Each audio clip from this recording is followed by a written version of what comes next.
We're here in downtown Athens, Georgia, looking for ghosts, and we're headed to an old theater, the Morton Theater.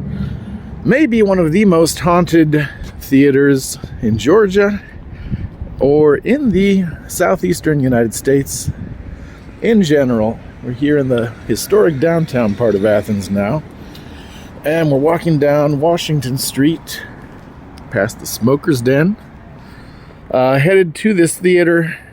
Now, unlike a lot of haunted places that have a history of tragedy, pain, suffering, death, this place actually has a very happy history.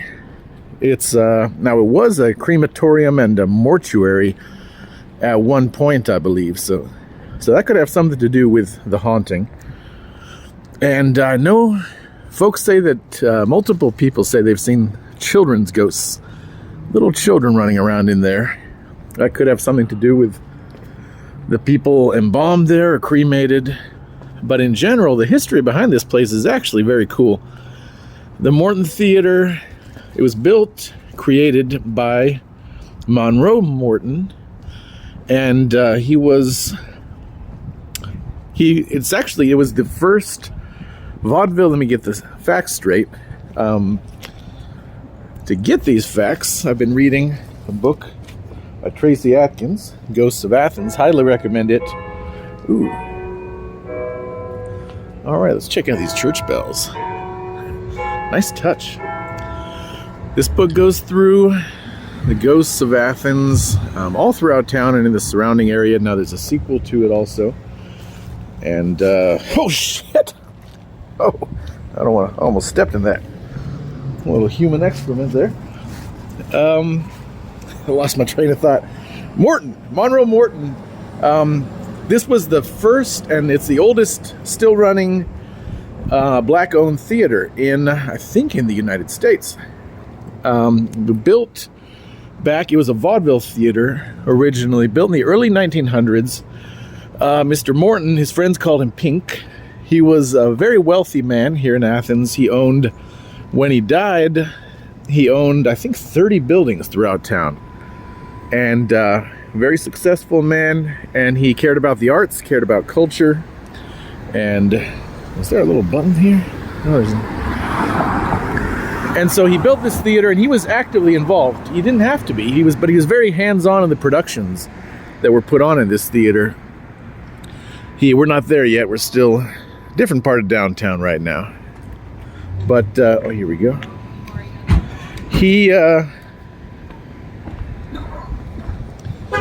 This man, when he built this theater, I might have to stop recording here. Looks like there's something going on. We'll just walk on past. So Morton Theater should be up ahead here pretty soon. Now, he built it, and he was involved in the productions. He would help out. He'd be up on the catwalk. He'd be helping out with the lighting. And I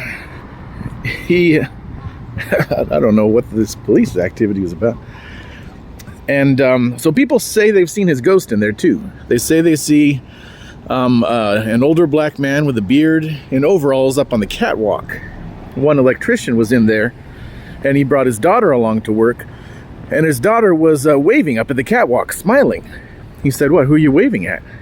She said, "Oh, I'm waving at the nice old man up there." "Well, honey, there's nobody up there." And she described a man, just like I said, overalls, bearded, and many other people have seen him up there on the catwalk. Now, this theater, like a lot of theaters, has ghost stories. I think it would be a much shorter list to make a list of theaters that don't have ghost stories associated with them than to talk about the ones that do. Because here we are, historic Morton Theater. I think we made it. I mean, theater is something about the act of all that energy, all that emotion, the act of recreating another time and place. It has a way of sticking to a place. And it kind of charges that place with a really unique sort of energy. And Morton Theater is no exception. A lot of theaters will keep a ghost light.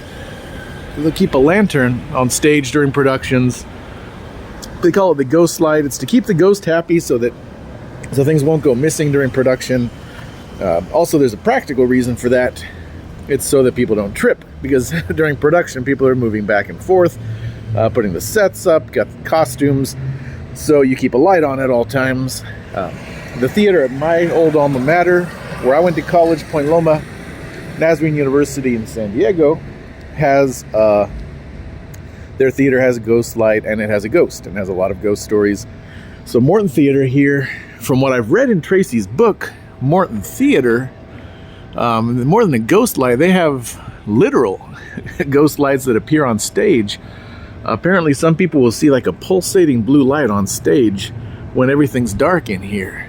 So we're going to try to go inside. We're going to try to talk to folks. I think the police think I'm filming them down the street. They're dealing with a mentally disturbed man. Let's take a look here. Let's see if we can go inside and take a look at this place for ourselves. But yeah, a lot of activity happened here. A lot of just very positive activity. A lot of life happened in this building, on the ground floor of this building. A lot of different businesses were here, again, including a mortuary and I think a crematorium. But this was a hub of activity, of community here. It was known as the hot corner, this part of Athens, because in all these buildings there was no air conditioning. So in the summertime, about half of the year, it's really hot here in Georgia. So half of the year, no air conditioning anywhere in any of these buildings.